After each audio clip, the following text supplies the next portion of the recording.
Hello YouTube, Robin Hood Bricks here.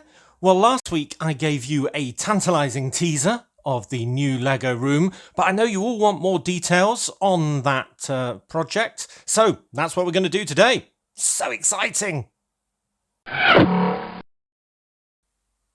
Good. Well, I've been running out of Lego space for a while now. Long have I had questions saying, what am I going to do when the current Lego room is full?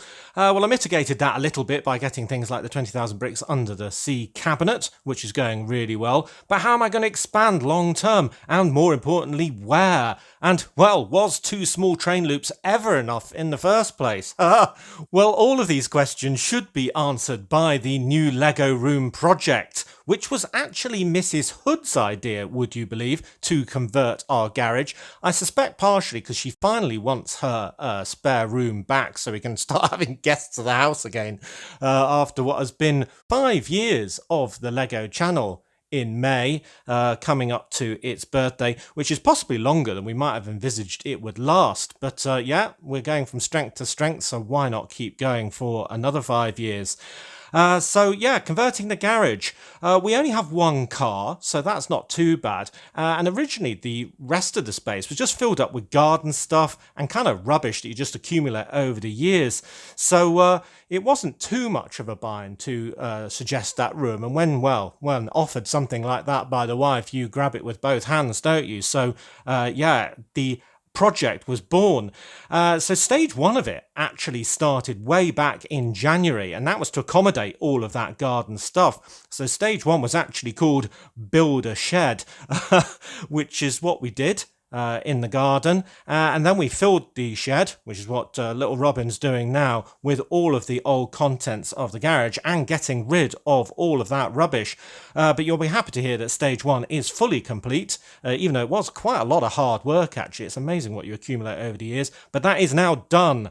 And then stage 2 was basically doing a bit of overtime to earn enough money to properly convert the garage, which is why I've been so super busy recently, doing work rather than Lego. I know which one I'd rather be doing, and it ain't work. But that stage 2 is also now done. So now it's time for stage 3, the garage conversion itself. So without any further ado, let's go to that new Lego room. Dun dun dun! And here it is, as it currently stands, the new home of Robin Hood Bricks and the future home of Brick Nottingham 2.0, the double garage. Yes, it is very dusty, very dirty and very cobwebby as it stands at the moment.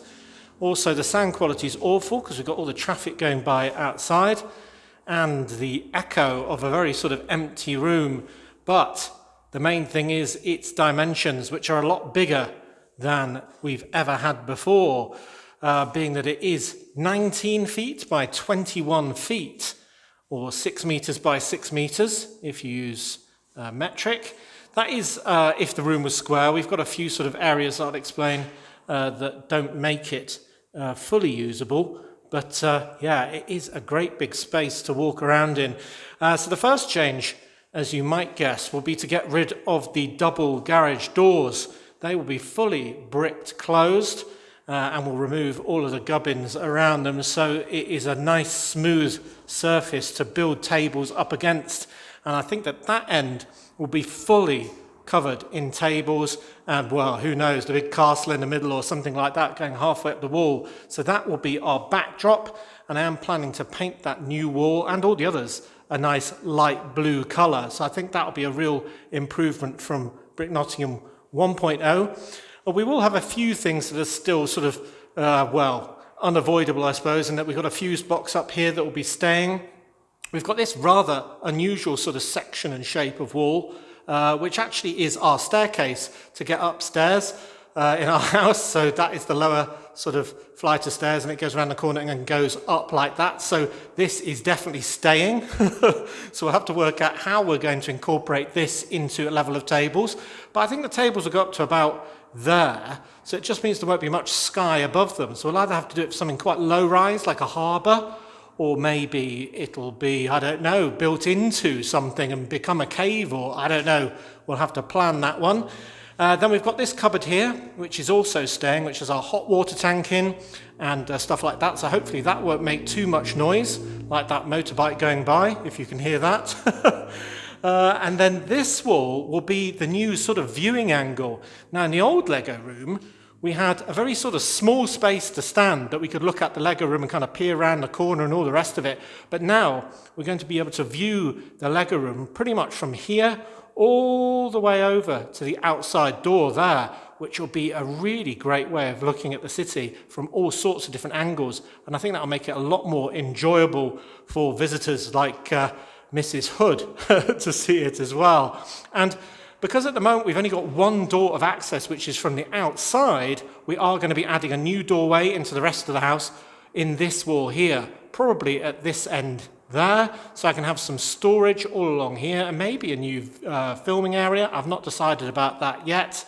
But anyway, definitely some storage, and that might be where on top of I have a kind of castle scene looking this way, and then obviously from this direction we can look back on our lovely city, of course. Now, this room, being that it is roughly 6 meters by 6 meters, represents about 1.75, 1 3/4 times the current Lego city. So essentially, I think it would be coming out about here and then filling up an area about to sort of there and then sort of down to there. So we've got a great big slice along this side, all the way up to kind of there, and then a massive new slice all the way along here. So yeah, I think it will represent a great deal more space.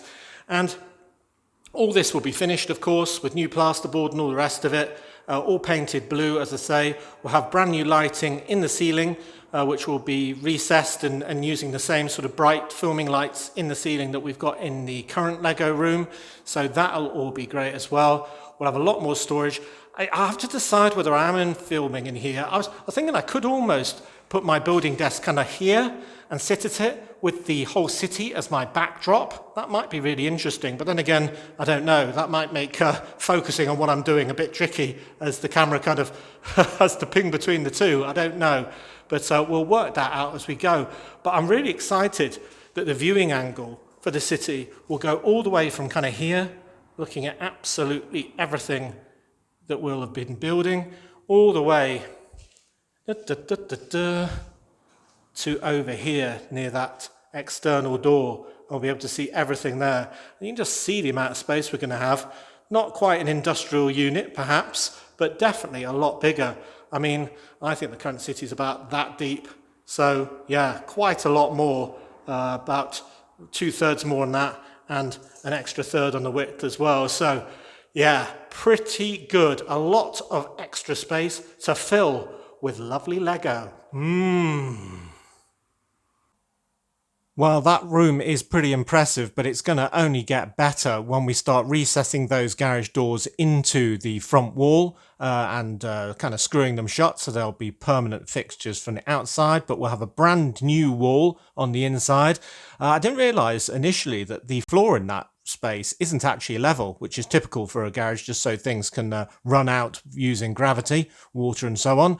But essentially I'm going to have to level up that floor if we're going to have tables in that room. So it's going to need a new floor as well as loads more on the ceiling, so we get proper lighting on 2 different kind of lighting tracks, so we can have the main filming lighting separate from just general lighting for when I'm in there usually, because that filming light do get really, really hot, and well, it can make it quite an unpleasant place to work.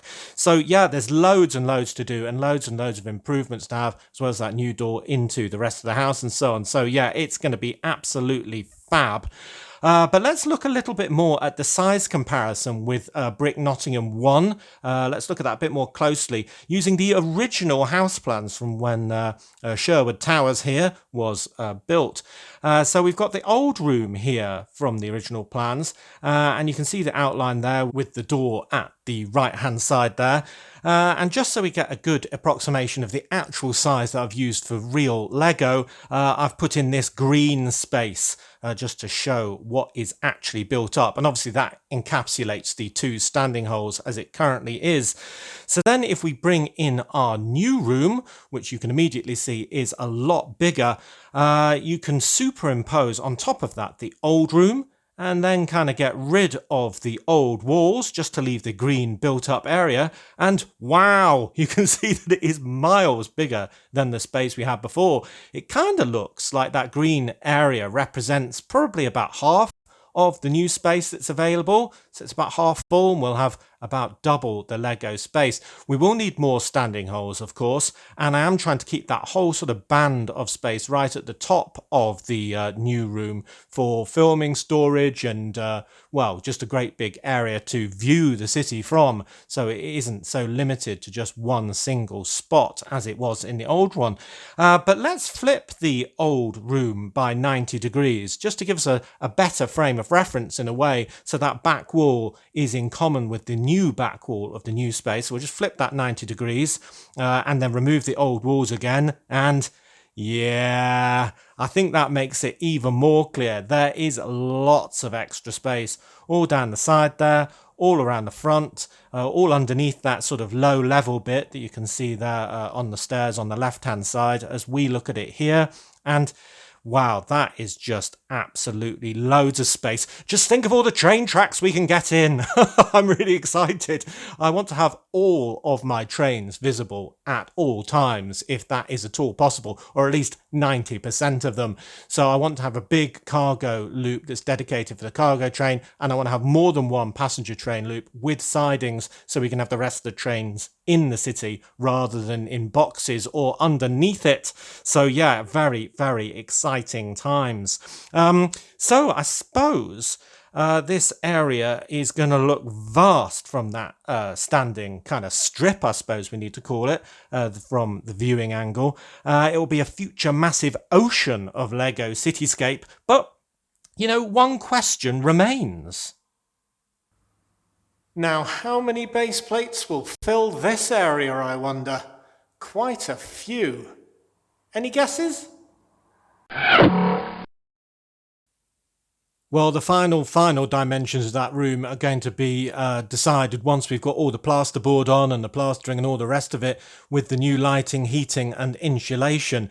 But yeah, I think it's going to be a lot bigger than the approximately 210 base plates we had in the old Lego room. So I guess my starting guess is 400, less all the standing holes, of course, that will take away some of that number. But at very exciting times. I mean, wow, it's going to look absolutely amazing. And the fact that it's in this huge block now that we can sort of view all the way from the front means we can do some really interesting things with the front profile, with underground scenes and the subway running along the front edge and things like that.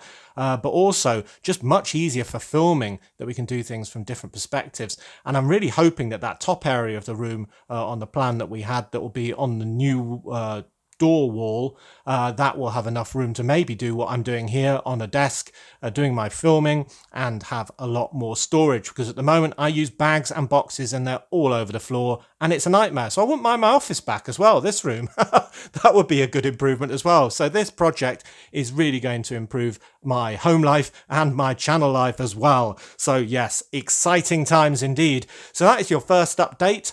They have been banging in real life time for the last sort of week or two. So very soon I'll give you another update where we've done all the first fix and so on. And then we'll get on with the decoration. I'm going to pick out carpeting and all sorts of stuff to make it very livable as well, because it will be a proper room in the house, of course, in the future. So there is your update. I hope that's enough. Any more questions for me, do put them in the comments section, and do give us that guess for the final number of base plates and we'll see who's closest. But yeah, it's going to be absolutely awesome. I'm very excited, especially for the trains. So as always, thank you very much for watching. It is appreciated. Do remember to like, comment and subscribe for more awesome Lego videos. And if you value this channel, there are many ways in which you can support it. Do check out the links in the description below. And next time on Robin Hood Bricks will probably be the next update to this room. I may manage to get a haul in if I've got enough time and there's enough abatement in the huge building noise that's going on at the moment. But until then, see you! Come on, Robin, we've got to get all these tools cleared up. Let's get going.